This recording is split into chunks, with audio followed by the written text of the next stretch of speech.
Hello everybody, in today's video I'm going to be doing my AFC South record predictions. If you haven't seen the rest of the AFC record predictions, make sure you guys do that. I've had the AFC North, West, and the East all done. In this video, I'm going to be doing my AFC South record predictions, and this will cap off the AFC as I move on to the NFC next week. This one should be a little shorter than the rest of them, but let's get right into this video. The Colts were undoubtedly a historically bad team in 2022. They had high expectations coming into the year, as Jonathan Taylor came off of his 1,800 rushing yard season, and they just traded for Matt Ryan. However, the season didn't go anything like expected. They ended up going 4-12-1, while having the worst point differential in the AFC with minus 138. The highlight you're seeing right here is from the historic loss against the Minnesota Vikings, where they blew a 33-point lead, which is the largest blown lead in NFL history. But over the offseason, they hired Shane Steichen as their head coach, the ex-offensive coordinator of the Eagles, who really helped develop Jalen Hurts. Over the offseason, they also signed Samson Ibuka and kicker Matt Gay. Their biggest offseason loss was the Giants signing Bobby Okereke to a 4-year deal, but the main highlight of their offseason was their draft. I gave their draft an A and had it third on my draft rankings. Anthony Richardson, their 4th overall pick, is a very raw prospect that they're going to have to develop, but hopefully Shane Steichen can also develop Anthony Richardson similar to Jalen Hurts. Really like the picks of Julius Brents, Josh Downs, Blake Freeland, and Adesimiba Adebaware. And I would assume Anthony Richardson gets some starts within the year. He's really raw. He needs some more time to develop.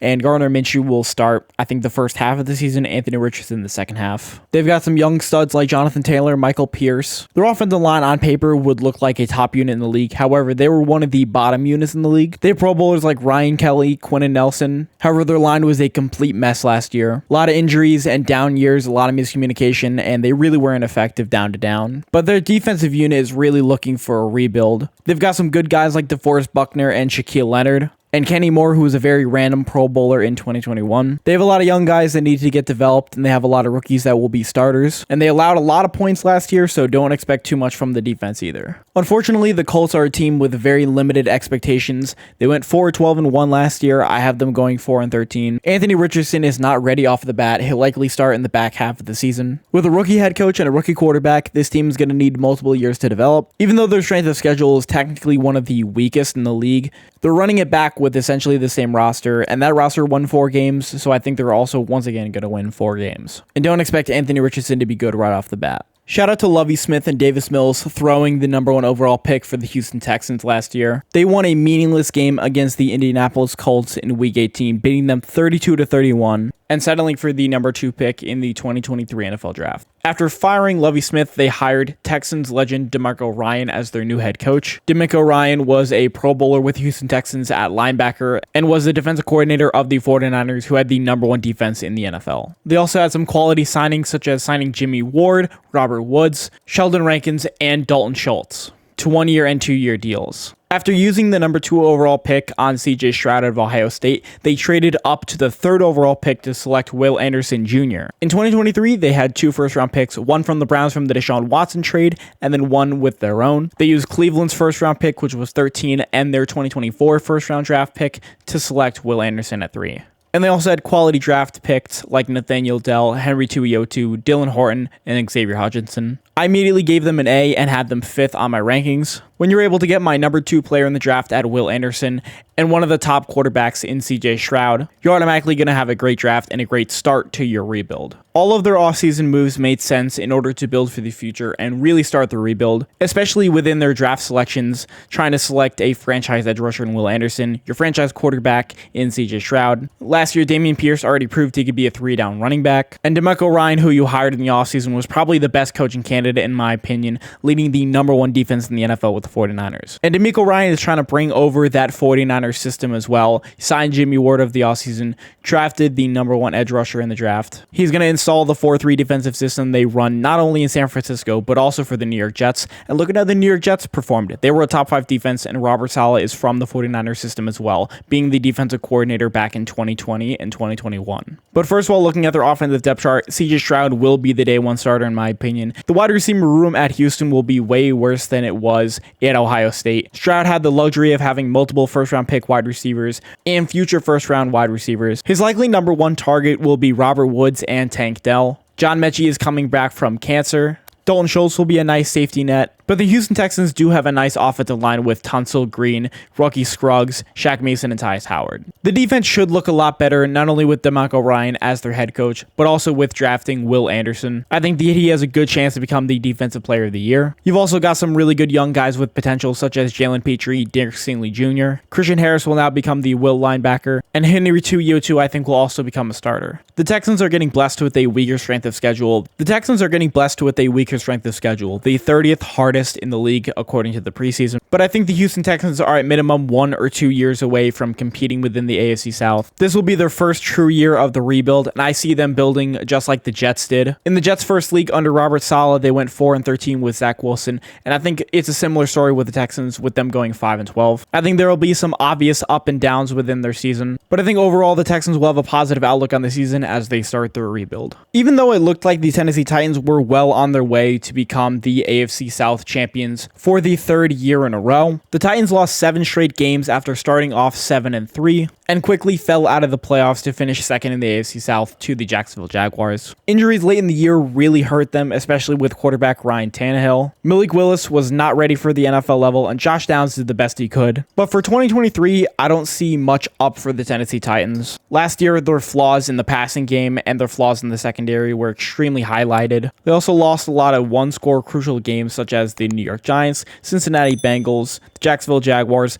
in Week 18, the Chargers, and the Houston Texans. Due to the Titans' salary cap problem, they weren't really able to do much in free agency outside of signing Andre Dillard and Arden Key. And the Titans also signed DeAndre Hopkins. Biggest offseason loss was cutting Taylor Lewan, as he likely heads towards retirement after multiple injuries and also the success of Boston with the boys. The Titans just really don't have a good outlook for this season. Their core team from the 2019 AFC Championship season has only gotten older or more injured. This will likely be Ryan Tannehill's last year, as they drafted Will Levis. Derrick Henry's obviously a beast, but he has a lot of tread on his tires. Their wide receiver room is probably the worst in the league. They're a bottom 5 passing offense in the league. They've got some good young guys like Treylon Burks and Chigo Okonkwo, but their offensive line has only deteriorated. Their defense used to be one of the top units in the league, but after some crucial injuries, like Harold Landry and Bud Dupree both tearing their ACLs, and also losing a lot of talent within free agency, with also drafting prospects such as Caleb Farley in the first round, which really hasn't worked out, and their secondary being very inconsistent, the defense has also slowly deteriorated. But the Titans have also been blessed with an easier strength of schedule, 28th hardest in the league, and since they're somewhat of an already established team and they have a weak strength of schedule, I have them going 7-10, the same record as they did last year. I don't have them having the same volatility last year, such as going 7-3 and then losing 7 straight. They more or less struggled throughout the season, but I can see this win total being a lot less. I think after this season, they start the rebuild and overhaul the roster with new young talent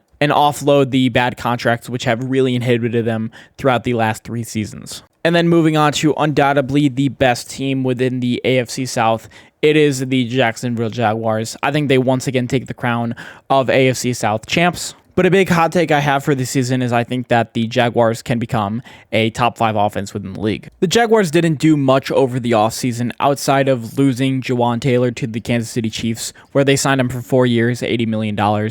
But really, their biggest move was trading for Calvin Ridley over the trade deadline, trading his second-round pick in 2025 for him. As he was suspended for gambling in 2022, he is now reinstated and will join an already high-powered Jaguars offense. I already believe that Trevor Lawrence is up there within a top 5 quarterback in the league, Travis Etienne also being a top 10 running back. I think they also arguably have a top 10, top 5 receiver core in the league, however you look at it. Christian Kirk had an 1,100-yard season last year. Zay Flowers broke out. You add Calvin Ridley. Evan Ingram had his best year of his career. Your biggest loss on offense was losing Jawan Taylor, but now second-round rookie from 2022, Walker Little, is stepping in there. You also will likely lose Cam Robinson for the entire season as he was caught with PEDs, but first-round rookie Anton Harrison will likely step in there at left tackle. I wouldn't really be too worried about the offense. Doug Peterson runs a tight ship with their offense, and they run a fun of unique concepts. They just basically have a bunch of slot guys running around and getting open space, with an elite running game with Travis Etienne and Trevor Lawrence.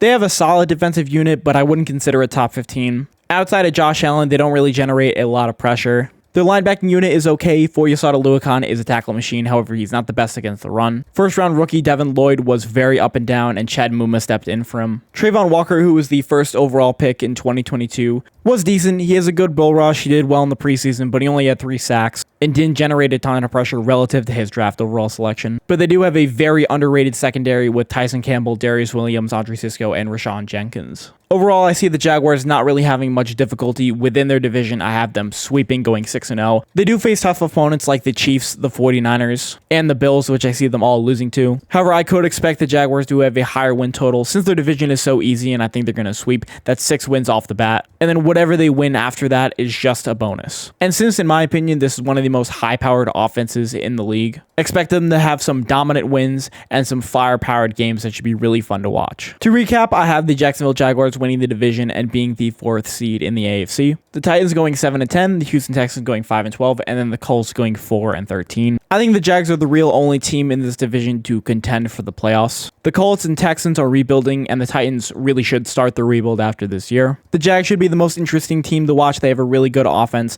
but the Texans should also be another fun team to watch as they have some really good rookies and also DeMarco Ryan at head coach. But that's going to do it for this video. Make sure you leave a like, comment, and subscribe. Let me know your thoughts about this video. Make sure you check out the rest of the AFC record predictions. And in the next video, I'm going to be starting my NFC record predictions. Make sure you leave a like, comment, and subscribe, and I'll see you in the next one.